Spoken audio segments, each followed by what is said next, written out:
18,000 Russian soldiers gone in a single strike. This isn't a rumor.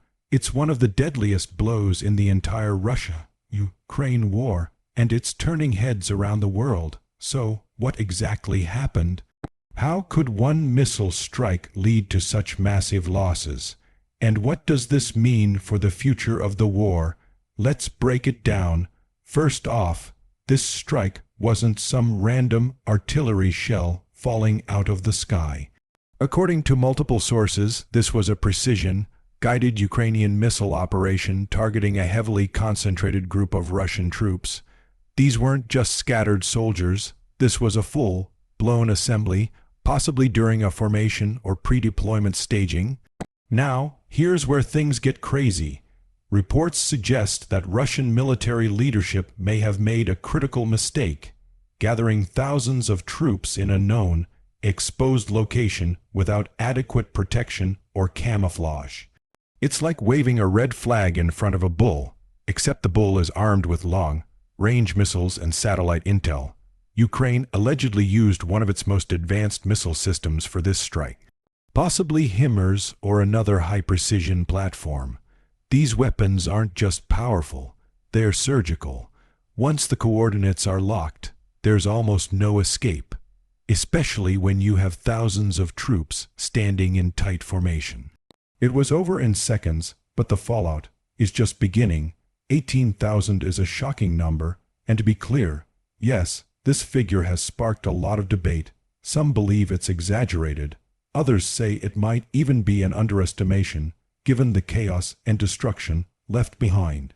Either way, even if the real number is half that, it's still catastrophic. It would mark one of the highest single-event military casualties in modern warfare. Let's compare. In World War II, some of the bloodiest battles saw thousands die over weeks. But here, we're talking one strike, one moment, and an entire chunk of Russia's fighting force wiped off the map. So, why were so many soldiers gathered in one place to begin with? That's still a bit murky. Some analysts think it was a logistical mistake, maybe prepping for a new offensive. Others say it could have been a morale event or inspection. Whatever the case, it exposed a massive vulnerability in Russia's battlefield coordination. Now let's talk about what this means. For Ukraine, this strike isn't just a military win, it's psychological. It sends a clear message. No matter how many soldiers Russia sends, they can be targeted anywhere, at any time, with precision. This boosts Ukrainian morale and shows the world that their military, despite being outnumbered, is using smart tactics and tech to level the playing field. On the Russian side, the reaction has been mixed. Some pro-Kremlin sources tried to downplay it, calling it misinformation or Ukrainian propaganda, but other independent Russian military bloggers, many with ties to soldiers on the ground, confirmed the losses were real. Some even criticized their own command structure for repeating mistakes that have already cost lives. And then there's the political fallout. Russian families are beginning to ask questions. How did this happen? Why weren't our soldiers protected? Why are we losing so many lives with so little to show for it? This is important because morale doesn't just matter on the front lines. It matters back home, too. Public pressure, rising casualties, and growing skepticism can shift the course of wars, especially long ones. And let's not forget, this strike comes at a time when global attention on the war had started to fade. It jolted people back into focus, reminded the world that this conflict is far from over, and that the cost, both human and strategic, is climbing fast. One more thing worth noting here is the role of intelligence. This wasn't just a lucky shot. Ukraine likely had help, whether from drones, spies, or Western intelligence support. You don't find 18,000 troops by chance. This level of accuracy takes coordination, planning, and real-time information. It shows how modern warfare is no longer just about boots on the ground. It's about data, timing, and tech Now, does this strike change the outcome of the war? Not on its own.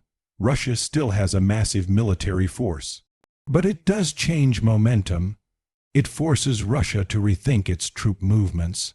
It creates fear and hesitation. And in war, fear can be just as deadly as firepower. For those watching from outside, it's a harsh reminder of how brutal this conflict remains. Behind every number are real people, young lives, families shattered, futures erased.